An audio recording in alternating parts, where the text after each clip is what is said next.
Golden rules of accounting, ये rules है, ये 3 क्लासिफिकेशंस पे बेस्ड है। क्या 3 क्लासिफिकेशंस? एग्जैक्टली, पर्सनल, रियल और नॉमिनल। अब ये क्लासिफिकेशन को जब आप मिक्स करोगे डेबिट क्रेडिट के साथ तो वो बनेगा रूल्स ऑफ अकाउंटिंग। अच्छा, हम लोग सर अकाउंटिंग सीख रहे हैं, मतलब हम लोग ये देख रहे हैं ट्रांजैक्शन को रिकॉर्ड कैसे करना है, ये सीख रहे हैं। तो अब ये ट्रांजैक्शन को रिकॉर्ड करने के टोटल कितने स्टेप्स है मेरे को बताएंगे? क्या बात है यार, जबरदस्त, 4 स्टेप्स। तीसरे स्टेप को इंप्लीमेंट कैसे करना है अभी अपन देख रहे हैं। अब बताइए स्टेप नंबर 3 क्या? Now we are going to apply the rules. अभी सुनना, बिना रूल्स के डेबिट क्रेडिट कर सकते। कैसे? सुनना ध्यान से। एक कॉन्सेप्ट है एक्शन से अकाउंटिंग का, ध्यान से देखना मेरे पास। ये एक्शन से accounting is going to be valid only and only for real account. ऐसा गया, गया माने सी।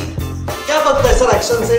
सी, क्रेडिट। मतलब जब भी बिजनेस में कुछ आएगा, जैसे मान लो फर्नीचर आया, तो हम एक्शन के साथ बोलेंगे फर्नीचर आया, दी डेबिट। और जब भी बिजनेस से कोई एसेट जाएगा, जैसे मान लो कैश गया, तो हम बोलेंगे एक्शन के साथ गया, सी, क्रेडिट।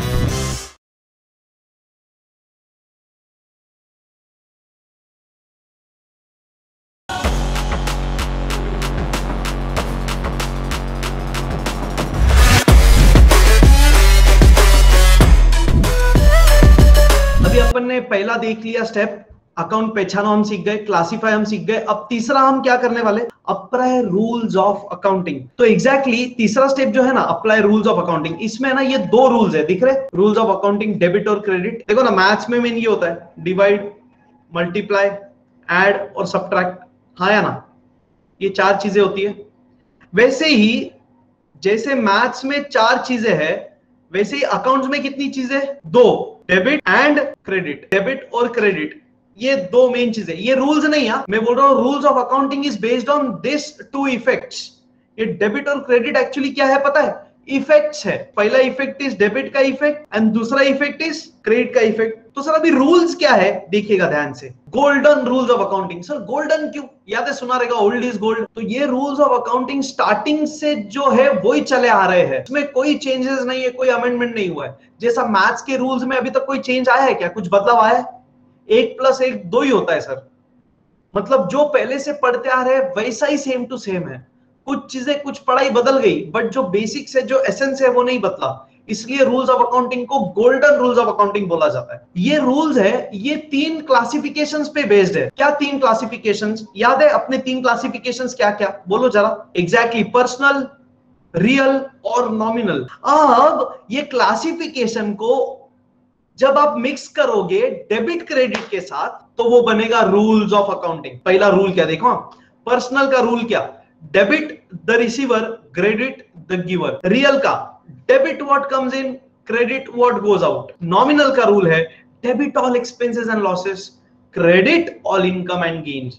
अरे तुमने देखे रूल्स, ये समझेंगे नहीं, ये तभी समझेगा जब हम इसके ऊपर प्रैक्टिकल क्वेश्चन करेंगे और अप्लाई करेंगे। हमको सिर्फ रूल्स ऑफ अकाउंटिंग समझना थोड़ी है, रूल्स ऑफ अकाउंटिंग को अप्लाई करना है। हमको सिर्फ रूल्स ऑफ अकाउंटिंग को पढ़ना थोड़ी है, हमको इसको समझना है और समझने के लिए अप्लाई करना पड़ेगा और अप्लाई करेंगे आने वाले लेक्चर में।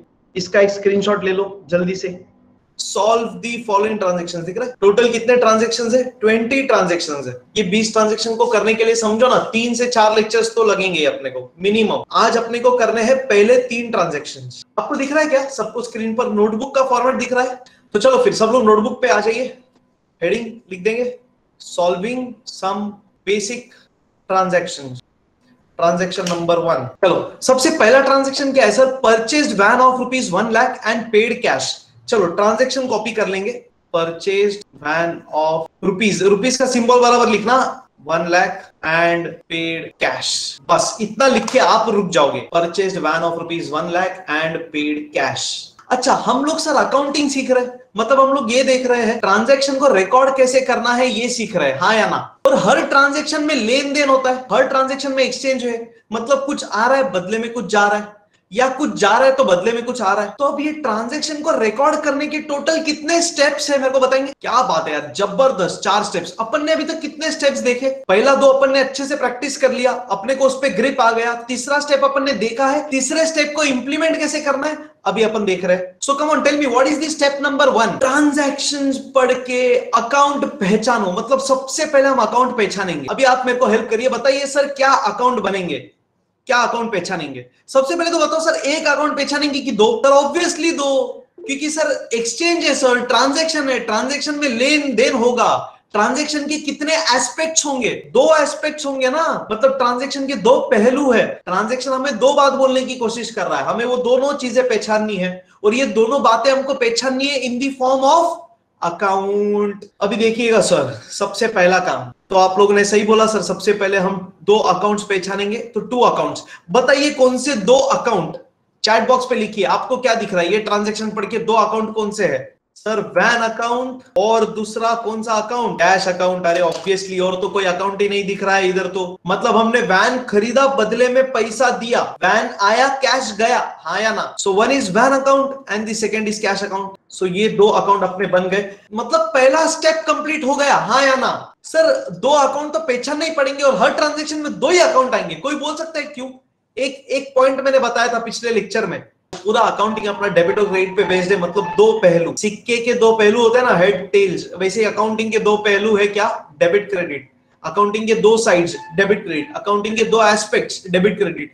जो नाम बोलना है बोल दो। अकाउंटिंग के 2 इफेक्ट, डेबिट क्रेडिट। तो अभी हो गया है अकाउंट पहचानने का काम। स्टेप नंबर 2 क्या है? चैट बॉक्स पे लिखिए जल्दी से। क्लासिफाई करो। Exactly. So second step is classification. तो चलो फिर, I am writing it down, आप लोग सिर्फ ध्यान देंगे। बताइए फिर अभी वैन अकाउंट किधर क्लासिफाई होगा? Van account will be classified under real account. क्यों रियल अकाउंट? क्योंकि ये हमारा प्रॉपर्टी है। अब सबसे इंपॉर्टेंट चीज, कैश किधर क्लासिफाई होएगा? पैसा, पैसा नॉमिनल अकाउंट है। सीरियसली आप लोग गलत करोगे, मेरे को पता था। अरे याद है क्या ये लेक्चर? कैश किधर डाला है? कैश, अरे dash public, cash real person nominal. Everyone come on. ये पैसा दिख रहा है? ये पैसा मेरे बिजनेस के लिए क्या है? खर्चा है कि प्रॉपर्टी है? अरे पैसा मेरे बिजनेस का प्रॉपर्टी है ना। This is property for my business. Question ने ऐसा कुछ बोला, आपको बोले सर अपना काम क्या है दूसरा? क्लासिफाई करो। क्लासिफाई करते टाइम ऐसा सोचने का है पैसा आया कि गया। क्लासिफाई करते टाइम सबसे इंपॉर्टेंट मुद्दा क्या है? अपने को सिर्फ ये देखना है कि ये कैश जो है ये रियल में जाएगा, पर्सनल में जाएगा कि नॉमिनल में जाएगा। और नॉमिनल और पर्सनल में जाने का सवाल ही नहीं उठता है। क्यों? Cash is always real account. मेरे को पता है कुछ लोग क्या सोचे, सर पर कैश तो गया ना। अरे हाँ ना, तो कैश गया तो लिखेंगे ना अपन, कैश गोज आउट। टेंशन क्या है? पर फिलहाल the point is of classification. समझ में आ रहा है? फिलहाल मुद्दा क्लासिफिकेशन का है। क्लासिफिकेशन के कितने options? Personal, real, nominal. Write down. और ये कैश जो है, कैश जो है ये तुम खर्चा बोलेंगे? कैश को खर्चा बोलेंगे क्या? अरे खर्चा कैसे हुआ? ना खर्चा है ना इनकम है, ये मेरा प्रॉपर्टी है। घर मेरा प्रॉपर्टी है। अरे घर खरीदेंगे तो भी प्रॉपर्टी है, बेचेंगे तो भी प्रॉपर्टी है, हाँ या ना? तो घर तो रियल में ही जाएगा ना। ऐसा बोलेंगे क्या? घर खरीदा तो खर्चा रियल नहीं, खर्चा। घर बेचा तो इनकम। अरे घर क्या है? घर क्या है? घर खरीद रहे बेच रहे वो अलग चीज है। घर का नेचर क्या है? वैसे ही पैसे का नेचर पूछा मैंने। पैसा आ रहा है या जा रहा है वो बात की बात है। पहले तो ये बताओ पैसे का नेचर क्या? ये किसी का नाम नहीं है, ये खर्चा इनकम भी नहीं है, ये क्या है फिर? प्रॉपर्टी है। जो भी पैसा मेरे धंधे में, मेरे धंधे का प्रॉपर्टी। तो cash account is becoming the real account. अब बताइए स्टेप नंबर 3 क्या? Now we are going to apply the rules. तो उसके लिए सबसे पहले रूल्स रेफर करते, देखना रूल्स का स्लाइड दिख रहा है। ये अपने रूल्स का स्लाइड है ना, golden rules of accounting. Personal account, real account, nominal account. मेरे को बताइए कौन सा रूल अप्लाई करेंगे? पर्सनल का, रियल का कि नॉमिनल का? सबसे पहले बताइए। सब लोग बोल रहे हैं रियल। क्यों रियल बोल रहे हैं? अरे सर देखो ना, क्लासिफिकेशन में अपन ने क्लासिफाई किसमें किया है? दोनों अकाउंट को। तो सर रियल अकाउंट का टाइप है, रियल अकाउंट में क्लासिफाई किया है, तो रूल भी किसका अप्लाई करेंगे? रियल अकाउंट का ही अप्लाई करेंगे ना रूल। अब सुनना, रियल का रूल क्या है? सब लोग चैट बॉक्स पे लिखिए। Debit what comes in and credit what goes out. बहुत बढ़िया, देखो ना सर लिखा भी है। रियल अकाउंट का rule says debit what comes in, credit what goes out, मतलब जो बिजनेस में आ रहा है उसको डेबिट देंगे हम, और बिजनेस से जो जा रहा है, credit what goes out, business से जो भी गोइंग आउट, बिजनेस से जो भी जा रहा है उसको क्रेडिट देंगे हम, हाँ या ना। तो मेरे को बताइए सर, बिजनेस में क्या आया, come on tell me what is coming in. ये ट्रांजैक्शन को देखते हुए क्या लग रहा है सर, अपना ट्रांजैक्शन है purchased van of ₹1 lakh and paid cash, तो come on tell me what is coming into business. Exactly, apply rules, मतलब बोल सकते हैं वैन अकाउंट को डेबिट देंगे हम। क्यों वैन अकाउंट को डेबिट, रीजन क्या है, रीजन क्या है वैन अकाउंट को डेबिट देने का, जल्दी से बताइए। बिकॉज वैन कम्स इन, हाँ या ना। अरे समझ में आ रहा है क्या पब्लिक, किस तरह से रूल अप्लाई किया अभी। अब मेरे को बताइए कैश अकाउंट के केस में क्या, डेबिट या क्रेडिट, कैश अकाउंट को डेबिट या क्रेडिट, क्यों क्रेडिट, बिकॉज रियल अकाउंट का रूल क्या बोलता है, रियल अकाउंट का रूल क्या बोलता है, credit what goes out. Real account बोलता है जो भी बिजनेस से गोज आउट उसको क्रेडिट, और ये ट्रांजैक्शन में what is going out, cash is going out, इसके लिए कैश को credit, because cash goes out. Done done done done. इसका मतलब सिंपल चीज है सर, बिजनेस में वैन आया और पैसा गया, खत्म, दैट्स इट। अपने को ट्रांजैक्शन रिकॉर्ड करते समय करना क्या है, दो अकाउंट पहचानना है, क्लासिफाई करना है, और ये बताना है इसको डेबिट होगा या क्रेडिट होगा, हाँ या ना। डेबिट क्रेडिट पहचानने के लिए आपको मदद किसकी लेनी है, रूल्स की। क्या बात है यार, जबरदस्त। चलो देखते हैं नेक्स्ट ट्रांजैक्शन नंबर, चलो साथ में नोट करेंगे अभी, ट्रांजैक्शन नंबर 2 सब लोग साथ में लिखेंगे, नोट करेंगे। चलो चलो चलो चलो चलो, सेकंड ट्रांजैक्शन क्या है, purchase furniture of ₹25,000 for cash, purchased furniture of ₹25,000 for cash.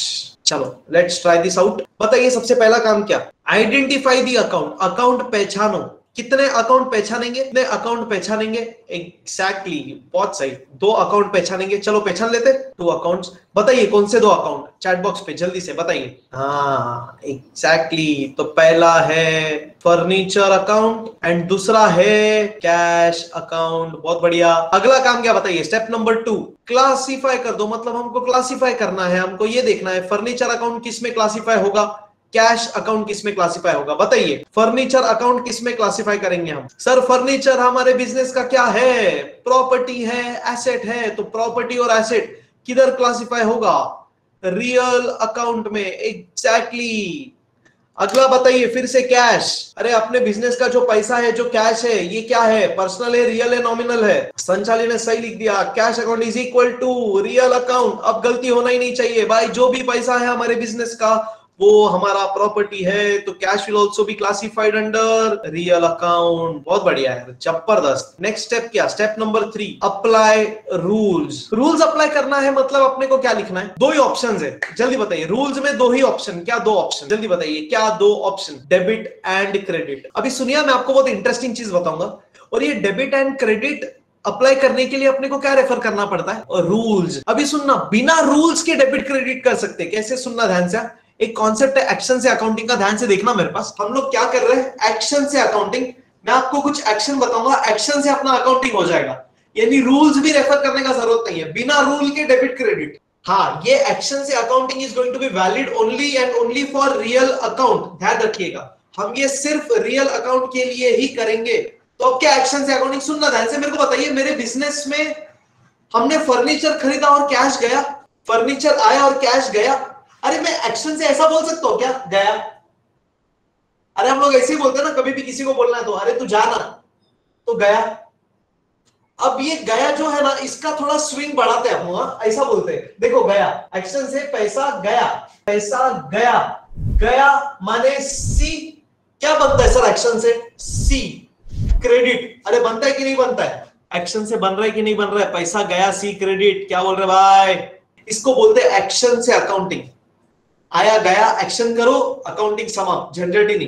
Business में फर्नीचर आया, तो अरे देखो ना, फर्नीचर को ऐसा बोल सकते हैं ना, फर्नीचर आया, अरे आना, तो घुमा के बोल रहा हूं, फर्नीचर आया, क्या बनता है, फर्नीचर आया। देखो डी बनता है कि नहीं, आया, डी डेबिट। अरे घर पे कोई देख रहा तो नहीं तुम लोग को, कोई देखता रहेगा तो बोलेंगे पागल भी हो गए, सर भी पागल हो गया, या आपके बच्चे भी पागल हो गए। तो एक्शन से अकाउंटिंग याद रहेगा। अभी सर अपने को पूरे अकाउंटिंग में 3 ही चीजें समझनी है, पर्सनल, रियल, नॉमिनल। मैं तीनों के ट्रिक देने वाला हूं आपको, तीनों के ट्रिक मिल गए तो कभी जिंदगी में भूलोगे ही नहीं यार। चलिए भाई, अप्लाई रूल्स। तो बताइए, फर्नीचर बिजनेस में आया, अपन ने देखा एक्शन से आया, डी डेबिट है ना, फर्नीचर आया, डी डेबिट। और रीजन क्या लिखेंगे, रीजन बताइए, रीजन क्या लिखेंगे फर्नीचर डेबिट होने का, comes in. Yes, so I'll write down furniture comes in. Cash बताइए, कैश बिजनेस से कैश, फर्नीचर हमने खरीदा तो फर्नीचर खरीदा, बदले में हमने पैसा दिया तो कैश दिया, तो बिजनेस से कैश गया, गया सी क्रेडिट, एक्शन से बनता है सी क्रेडिट, तो क्रेडिट। और रीजन क्या लिखेंगे, cash goes out. So second वाला ट्रांजेक्शन इज डन। तो चलो भाई कर लो नोट। मतलब देखना, जब भी हम रियल अकाउंट का रूल करेंगे तो एक्शन के साथ क्या बोलेंगे, मतलब जब भी बिजनेस में कुछ आएगा, जैसे मान लो फर्नीचर आया तो हम एक्शन के साथ बोलेंगे फर्नीचर आया, डी डेबिट। और जब भी बिजनेस से कोई एसेट जाएगा, जैसे मान लो कैश गया, तो हम बोलेंगे एक्शन के साथ गया, सी क्रेडिट।